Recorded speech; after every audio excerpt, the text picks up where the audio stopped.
जबलपुर में रेलवे अफसर और उनके बेटे की हत्या के मामले में कातिल तो पुलिस के हाथ नहीं आया, लेकिन इस मामले की छानबीन के दौरान पुलिस को चौंकाने वाली जानकारी जरूर मिली है। जबलपुर पुलिस के मुताबिक रेल अधिकारी की लापता बेटी काव्या की कॉल डिटेल्स से पता चला है कि वो इस दोहरे हत्याकांड की वारदात में शामिल है।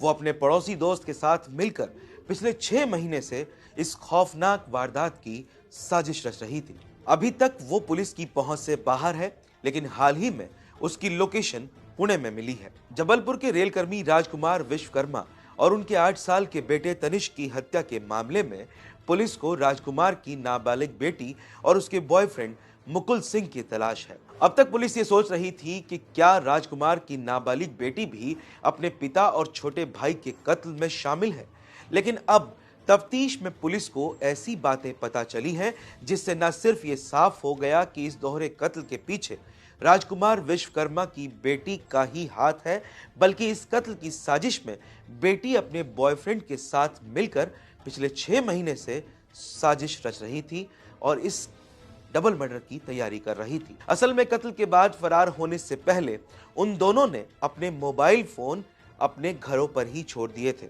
और लड़की अपने साथ अपनी मां का मोबाइल फोन लेकर निकली थी ताकि पुलिस उन्हें मोबाइल फोन के जरिए ट्रैक न कर सके।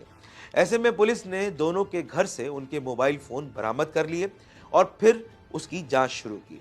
जब पुलिस ने उन दोनों के मोबाइल फोन की सीडीआर, रिकॉर्डिंग्स और चैट हिस्ट्री की जांच पड़ताल की तो पता चला कि बेटी पिछले 6 महीने से ही अपने पिता और भाई के कत्ल की साजिश रच रही थी और इसे लेकर वो दोनों मिलकर लगातार प्लानिंग कर रहे थे। असल में पिछले साल सितंबर में मुकुल अपनी नाबालिग गर्लफ्रेंड को लेकर भोपाल भाग गया था, जिन्हें पुलिस ने वहां से बरामद कर लिया था।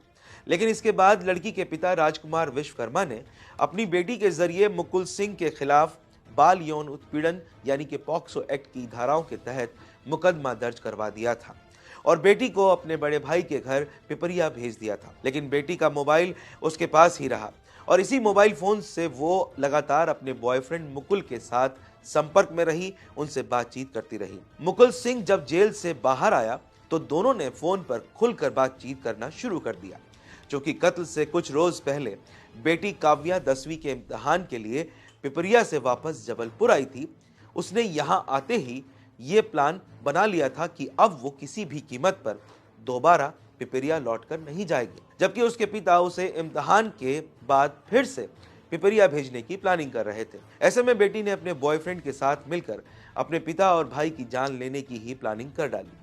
अब इस डबल मर्डर की तफ्तीश में पुलिस को उन दोनों की लोकेशन मध्य प्रदेश के बाहर मिली है, जहां उन्होंने एक रेस्टोरेंट में ऑनलाइन पेमेंट की थी और इसके बाद फिर से अपने पास मौजूद मोबाइल फोन को उन्होंने बंद कर दिया था। फिलहाल पुलिस को कॉलोनी के जो नए सीसीटीवी फुटेज मिले हैं उससे भी कई बातें साफ हुई हैं।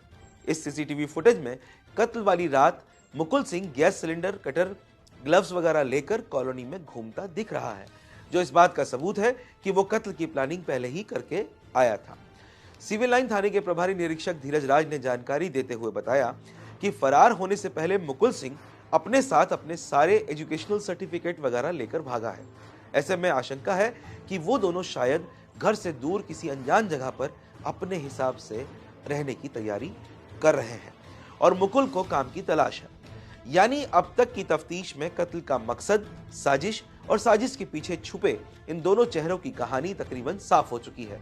अब बस इंतजार है तो इन दोनों के पकड़े जाने का।